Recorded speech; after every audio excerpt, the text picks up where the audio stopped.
Bapak pemirsa, masih bersama saya Putri Rahmadani dan juga ketiga narasumber kita hari ini. Kita membahasnya lumayan santai dan seru ya gitu. Tadi bahas tentang relationship, kemudian maintenance relationship gitu. Jadi ini hubungan yang mesra-mesra aja lah ya. Baik, tadi saya sedikit membahas sebelum break. Tadi kita sedikit membahas tentang kemesraan dengan sektor swasta.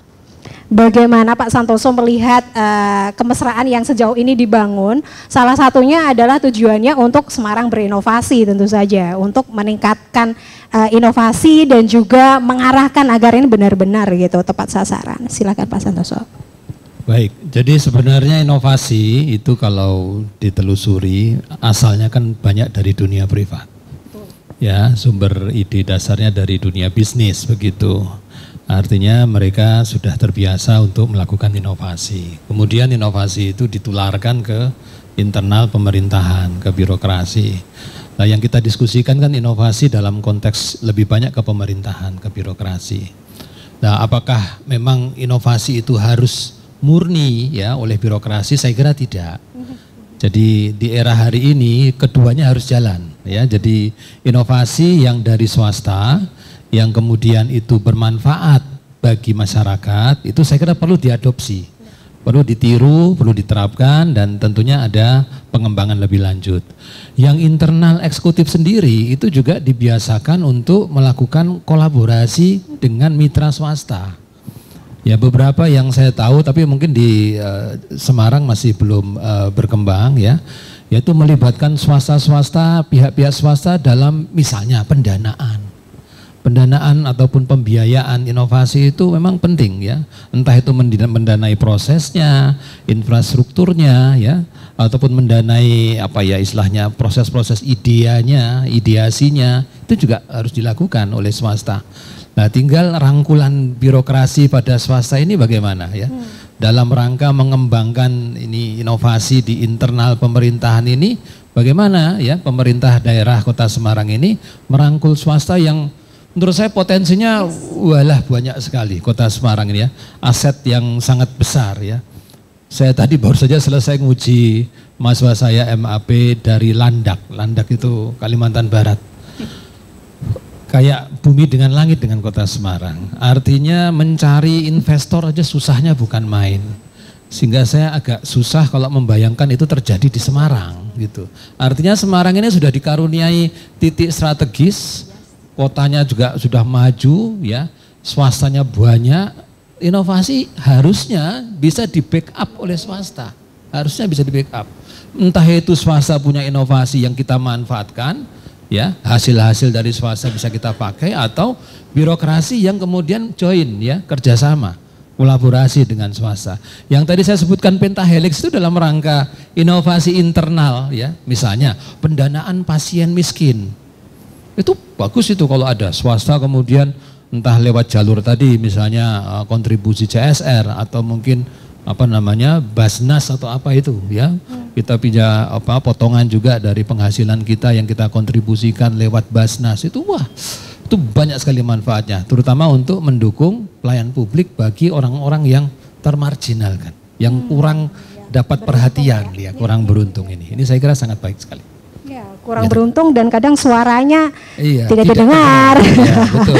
Baik, ini menarik sekali Pak Harsono, bagaimana apa yang disampaikan Pak Santoso bahwa begitu besar potensi swasta di Kota Semarang ini, dan kadang atau bukan kadang ya, bahasanya mungkin cenderung ini sektor swasta seolah-olah ini lebih gitu, lebih inovatif gitu, lebih menyentuh gitu, seolah-olah ini seperti itu begitu Bapak. Kan tidak diharapkan seperti itu ya, diharapkan pemerintah meskipun ini kolaborasi antara swasta dan juga pemerintah, tetapi pemerintah kota juga tetap memberikan porsi yang besar juga di sana. Bagaimana upaya DPRD sendiri untuk mendorong upaya kolaborasi ini agar tetap bagus antara swasta, ataupun mungkin sedikit memberikan sentuhan, apalagi kita paham digital sosial yang luar biasa masif sekali ya Pak ya. Swasta ini seolah-olah ini jalannya kenceng gitu Pak.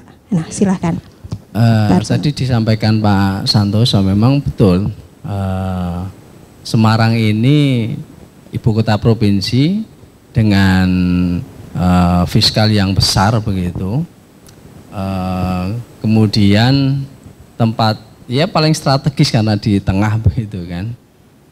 Hanya kadang-kadang karena kita mudahnya fasilitas atau banyaknya fasilitas, kadang-kadang kita lupa untuk berpikir kreatif. Yang kreatif, yang inovatif itu biasanya berangkatnya dari tidak punya begitu. Biasanya begitu ya. Dari dananya kecil, kemudian ya masyarakat yang butuh banyak begitu kan.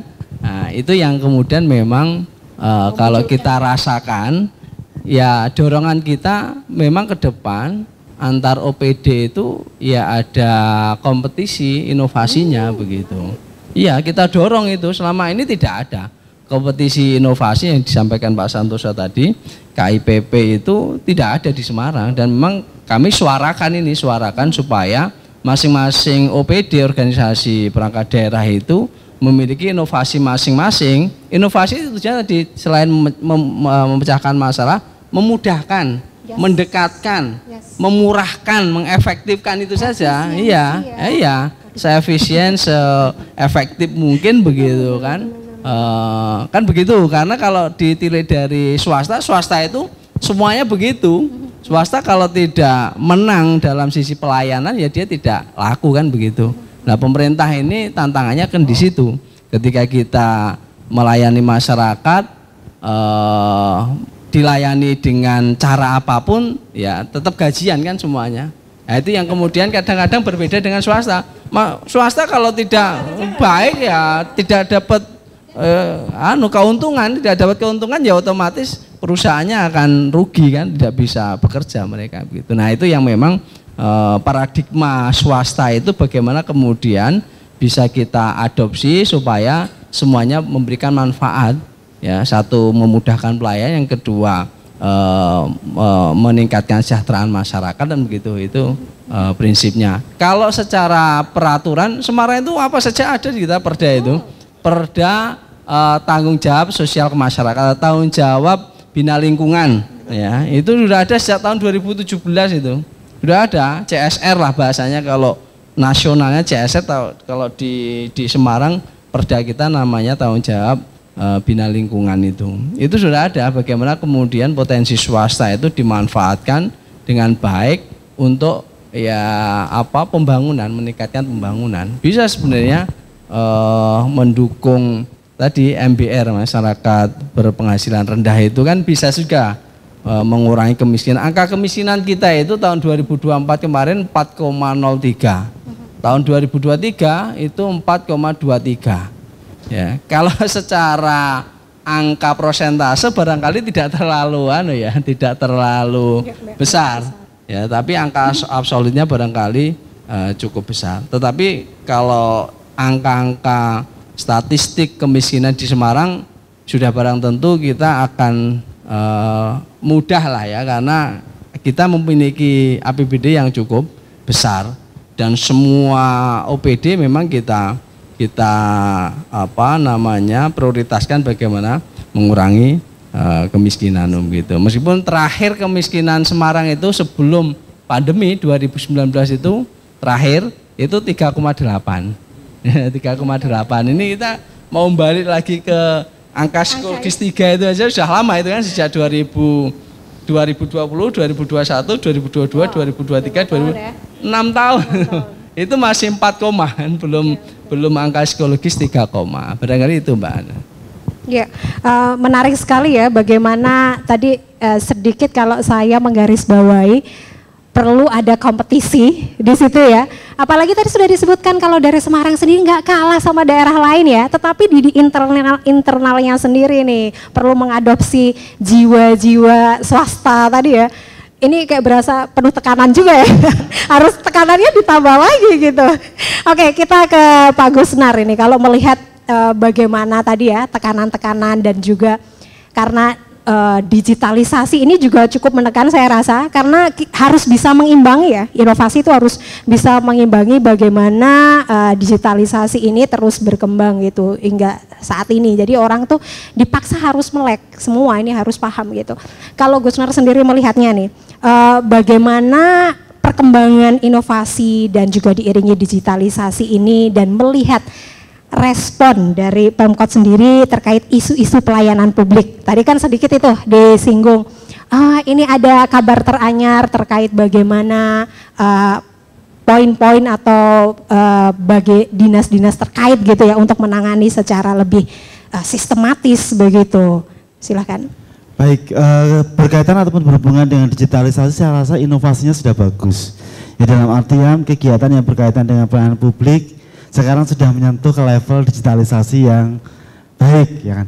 Nah, pertanyaannya adalah kita menciptakan sistem informasi, tapi faktanya ya ada sebagian besar ataupun ada kelompok masyarakat yang tidak melek digital. Ya, kita sebagai akademisi kerap kali melihat bahwa inovasi itu kemudian menjadi muspro atau sia-sia kalau kemudian masyarakatnya tidak mengerti atau tidak memahami bagaimana memanfaatkan sistem informasi itu dengan baik. Ketika kita punya keinginan untuk menciptakan inovasi, alangkah bagusnya kalau kemudian ada program literasi digital yang berkaitan dengan inovasi yang diciptakan. Sehingga ini menjadi sebuah kebijakan yang bersifat sustainability dan memberikan kontribusi atau memberikan manfaat dan kemudian berdampak besar terhadap sistem pelayanan publik yang ada di Kota Semarang. Ya, bagaimana kita harus mengatur strategi untuk menghadapi orang-orang yang tidak melek digital itu? Apakah mereka kita tolak, terus kemudian mereka kita suruh pulang? Bagaimana kalau kemudian pindah kota? Bagaimana kalau kemudian nanti diangkat isu-isu yang berkaitan dengan diskriminasi pelayanan? Apa yang dilakukan? Nah, ya kita perlu melakukan advokasi, tidak cuma sekedar melakukan, tidak cuma sekedar memberikan inovasi yang bagus, itu bagus banget. Ya, bagaimanapun ke depannya kita dituntut semua masyarakat harus memiliki kesadaran atau memiliki kemampuan untuk bisa memanfaatkan inovasi digital berkaitan dengan pelayanan publik itu. Tapi karena kita tidak serta-merta bisa merubah itu dalam waktu yang singkat. Bukan bim salah bim terus kemudian semua orang bisa menggunakan fasilitas itu. Saya juga prihatin ketika saya lihat ataupun ketika saya akses, baik ketika anak saya masuk SMA maupun masuk SMA, itu banyak loh Mbak orang tua yang tidak mengerti bagaimana cara mendaftarkan anak mereka itu melalui jalur online. Pada akhirnya mereka harus menyewa ataupun harus minta tolong tetangga mereka dan mereka itu bayar. Bukan bayar dalam artian tarifku 50.000 itu enggak. Mereka pasti akan bilang pekewon nek mboten diparingi napa-napa, ya kan. Nah, inilah yang perlu kita sikapi supaya ini nanti bisa menjadi ide ataupun inovasi yang sejalan dan kita bisa merubah atau kita bisa memberikan edukasi kepada orang-orang yang sekarang belum mulai digital. Faktanya ada. Kita belum melakukan survei untuk itu, Pak Has. Ya, nanti kalau seandainya kita dari akademisi diberikan kesempatan untuk melakukan kajian itu ya, in relationship dengan Bapak dan Ibu di legislatif maupun di eksekutif, ya kita nanti bisa ya angkat tema-tema yang berkaitan dengan bagaimana kesiapan dan juga kesadaran masyarakat Semarang berkaitan dengan inovasi pelayanan yang sekarang serba digital. Kita welcome. Kalau berkaitan atau berhubungan dengan dana, kalau seandainya mepet, kita sendiri juga ada karena masing-masing dosen diberikan alokasi untuk penelitian, tapi kalau dari legislatif dan eksekutif itu akan mensupport, tentunya coverage sampel penelitiannya akan jauh lebih besar. Ya, itu yang bisa kita lakukan sehingga apa yang mandek dengan kebijakan inovasi publik ini bisa kita ketahui dengan baik penyebabnya apa, sehingga bisa dilakukan perbaikan-perbaikan. Mungkin untuk inovasi yang baru, sistem informasinya jangan terlalu banyak fitur misalnya, atau dibuat yang lebih sederhana karena masyarakatnya sebagian besar masih ada di level digital yang tidak terlalu tinggi. Nah, itu yang perlu kita sampaikan. Ya, itu Mbak Putri. Siap-siap, terima kasih. Ini masukan yang sangat menarik sekali. Ini seperti apa yang saya bayangkan bahwa ini berjalan luar biasa ya. Ini juga dialami di media, pertelevisian juga gitu. Bahkan di beberapa tempat kok nggak bisa nonton TV ya, padahal sudah beralih ke digital begitu. Banyak sekali isu-isu menarik seputar digitalisasi. Pak Harsono sendiri melihatnya bagaimana feedback masyarakat atau menerima feedback masyarakat terkait respon inovasi yang sudah ada gitu, inovasi di Semarang yang sudah ada. Tadi penting sekali adanya literasi digital sehingga sama-sama ini jadi inovasi yang ada atau platform-platform digital yang ada itu maksimal bisa digunakan begitu. Iya, jadi memang hampir di semua OPD di Kota Semarang ini berusaha untuk mengoptimalkan digitalisasi, ya. digitalisasi pelayanan kepada masyarakat itu diharapkan salah satu alat untuk mempermudah pelayanan. Meskipun memang belum semua masyarakat itu melek digital, ya, tetapi harapan dari pemerintah itu tentu mudahnya pelayanan atau cepatnya pelayanan itu diharapkan mengefisienkan mengefisienkan ini waktu kinerja, begitu, kinerjanya juga diukur lebih meningkat kan begitu. Nah, meskipun memang sampai hari ini saya belum mengupdate tingkat kepuasan masyarakat terhadap kinerja pemerintahan ataupun DPRD, ya, pemerintah kota ataupun DPRD kita belum melihat. Meskipun itu sebenarnya penting, setiap tahun harus dilihat itu apa yang sudah kita berikan kepada masyarakat, itu paling tidak persepsi yang dibangun oleh masyarakat terhadap kerja kita itu seperti apa, ya. Kalau penilaian kita, ukurannya pakainya indikator kinerja utama RPJM, itu pasti semuanya bagus, ya. Rata-rata capaiannya pasti di atas 90% gitu. Ya, karena itu memang rutin begitu kan, rutin kemudian sudah terukur. Tetapi kalau kita melihat dari indeks kepuasan masyarakat, ya, IKM itu kan, tentu itu akan juga secara fair kita akan menerima masukan-masukan ataupun penilaian dari masyarakat begitu. Okay. Nah, misalkan masalah digitalisasi pemerintahan, inovasinya seperti apa, pelayanan publiknya itu sudah dirasakan baik atau belum oleh masyarakat, memuaskan atau tidak, itu memang ya saya belum mengupdate begitu. Ya, nanti masukan dari Pak Agus, Pak San nanti ya akan menjadi kita rekonstruksi supaya ini ada keberlanjutannya, agar semuanya bisa tercermin gitu ya, bahwa kita ini sudah dapat nilai sekian loh begitu ya, paling tidak kan begitu gitu Mbak. Ini bagus sekali ya, bagaimana tadi maintenance sudah bagus, nilainya sudah bagus-bagus ini gitu. Kembali ke Pak Santoso, ini membahas maintenance ini Pak Santoso, bagaimana nilai-nilainya sudah bagus, apalagi tadi Pak Santoso juga menyebutkan bahwa jangankan tingkat nasional, internasional pun sudah pernah begitu. Nah, adakah poin penting di sini yang sempat terlewatkan, Pak, bagi Pemkot ataupun DPRD yang Pak Santoso lihat nih, ini kayaknya ada nih satu hal nih, kok belum gitu. Apakah ada yang terlewatkan di sini yang miss gitu, agar bisa lebih meningkatkan atau lebih memaksimalkan potensi gitu, optimalisasi gitu. Silahkan. Oke, baik. Jadi persoalan keberlanjutan di sini. Jadi poinnya adalah jaminan inovasi itu tidak berhenti. Itu jadi PR kita semua. Jadi kalau kita katakan apa yang masih harus dikembangkan, setelah tadi kita berupaya membangun, ya kan, membuat supaya tadi virus-virus inovasi masuk ke semua warga kota, khususnya aparatur. Nah, setelah ini ya kita harus bangun budaya, ya, bagaimana kultur. Saya beberapa kali mendampingi Kota Semarang itu dalam event gelar budaya kerja, bukan joget tuh ya, ini gelar budaya kerja, ada inovasi-inovasi kota ya, tapi dalam konteks yang sederhana. Nah, tadi kalau Pak Har bilang kita butuh satu event kompetisi inovasi, lah itu yang saya tunggu. Ya, ini akan lebih menggigit dan memberikan apresiasi kepada semua pihak ya. Karena sekarang persoalan apresiasi itu jadi pertanyaan besar. Saya buat inovasi itu terus gimana gitu loh tindak lanjutnya. Nah, ini yang jadi catatan. Jadi inovasi itu kalau bisa ya dalam satu sistem, kalau saya sering bilang dalam satu sistem. Jadi mulai dari tadi lahirnya, pembudayaannya, kompetisinya, apresiasinya, sampai ke efek-efek setelah itu bagaimana. Jangan sampai inovasi itu kalau di birokrasi lahir dapat piala terus selesai. Itu yang sering saya lihat, kasihan kalau seperti ini. Sehingga satu lagi ini persoalan yang saya titipkan kalau memang penting untuk ditindaklanjuti, inovasi harus diintegrasi dengan parameter kota atau indikator kota ya, sehingga inovator ataupun inovasi yang lahir itu jelas kontribusinya pada penanganan masalah kota, indikator yang mana. Saya tahun kemarin 2024 sudah mengevaluasi Kota Semarang punya inovasi kota, susah. Karena para inovator itu tidak terbiasa dengan indikator kota.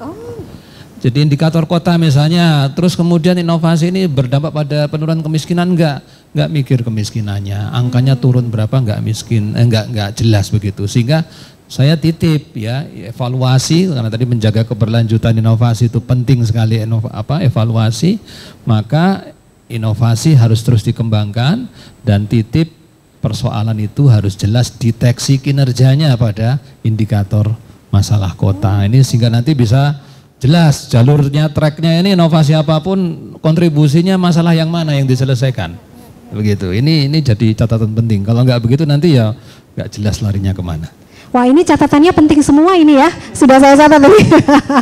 Sedikit menyinggung Pak Gusnar ini, dari banyak-banyaknya catatan penting tadi ya, bagaimana keberlanjutan inovasi yang harus dikembangkan, kemudian tadi menarik itu terkait inovasi yang harus dengan indikator kota. Wow, ini kalau ini ternyata miss sekali gitu. Ini adalah salah satu poin penting yang memang harus dimasukkan dan juga harus dilibatkan gitu. Kalau Pak Gusnar sendiri melihatnya seperti apa? Apakah ini sebenarnya menjadi salah satu tantangan yang masih belum ada solusinya begitu? Silakan. Baik, kalau saya melihat seperti ini Mbak Putri, bahwa setiap hal yang akan kita buat atau yang akan kita produksi itu selalu harus dimulai dari fact finding atau kita mencoba untuk melakukan mapping gapnya apa, ya. Apakah kebijakan-kebijakan atau inovasi yang dilakukan selama ini sudah berangkat dari hasil mapping sosial atau dari hasil identifikasi gap, sehingga kita tahu sebenarnya permasalahannya itu apa, baru kemudian nanti kita akan lahirkan inovasi yang match ataupun inovasi yang relevan.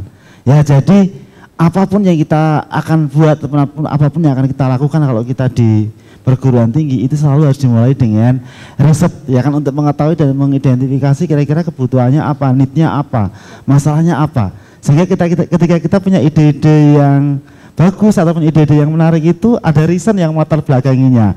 Sehingga ketika kita terapkan itu tidak menjadi sebuah inovasi ataupun sebuah kebijakan yang tidak memberikan arti apapun buat kemajuan kota ataupun kesejahteraan masyarakat.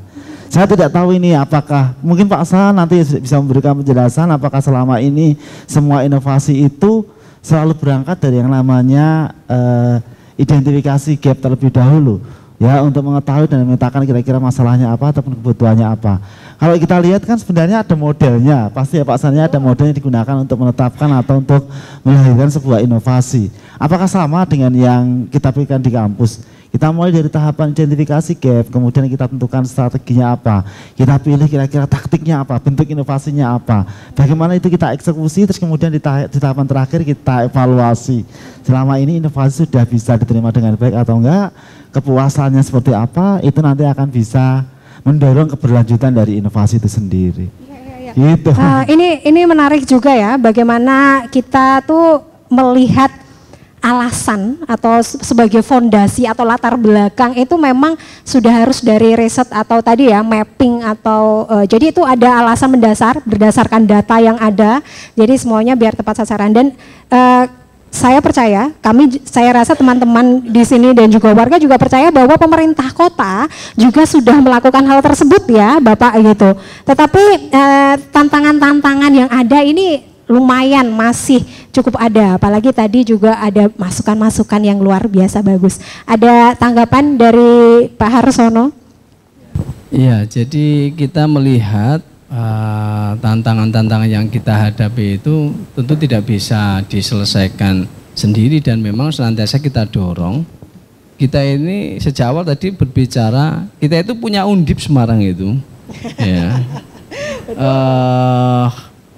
Penelitiannya itu ya tingkat doktor itu kalau setahun berapa gitu kan, dari seluruh program doktoral kan, itu semuanya kalau kita adopsi jadi ambil untuk meningkatkan pelayanan publik itu kan ada DAP kemudian juga. Izin Pak Harsono sedikit menyela, tadi juga disampaikan Pak Gusnar terkait ini untuk Kota Semarang juga, jadi Undip ini mencoba untuk mendorong perisetnya ini untuk ini ya apa subjeknya itu untuk Kota Semarang gitu, luar biasa sekali. Silakan dilanjutkan. Iya, jadi memang kita dorong supaya potensi yang besar itu betul-betul kita ambil, kita implementasikan di Semarang ini. Ya. Persoalan banjir sejak dulu ada, kita itu ada mulai dari S1 sipil sampai doktor kan ada itu. Tapi nyatanya kita juga belum mampu mengkolaborasikan ya temuan-temuan yang dimiliki Undip yang kemudian bisa kita aplikasikan, bisa kita implementasikan di Semarang begitu. Nah kemarin alhamdulillah beberapa waktu yang lalu wali kota menjalin kerjasama, kemitraan dengan Undip itu saya kira memang kita dorong begitu supaya ini nanti Undip, nanti ganti UNES, nanti ganti Unisula dan yang lainnya begitu. Saya kira enggak apa-apa ya, potensi akademik itu sangat besar dan kemudian itu kita manfaatkan saja untuk kepentingan pelayanan publik dan meningkatkan pembangunan di Semarang begitu. Oh, wow. Ya. Menarik. Ada tambahan? Bagus, ya. Mbak Putri, saya setuju dengan yang disampaikan oleh Pak Arsono tadi. Perlu kami sampaikan di sini bahwa kita melakukan penelitian itu salah satu output luarannya adalah Scopus, dan Scopus itu dibaca atau peningkatannya kan internasional.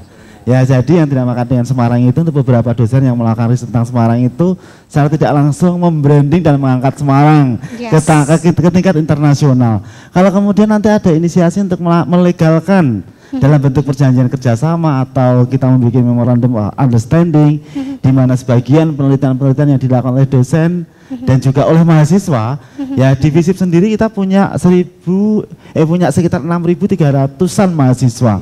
Kalau kemudian 1/4 saja deh objek-objek penelitian itu dilakukan di Kota Semarang, itu akan memberikan hasil ataupun akan memberikan input informasi maupun input data ataupun hasil penelitian yang bisa digunakan untuk pengambilan policy dan kebijakan yang lebih bagus lagi.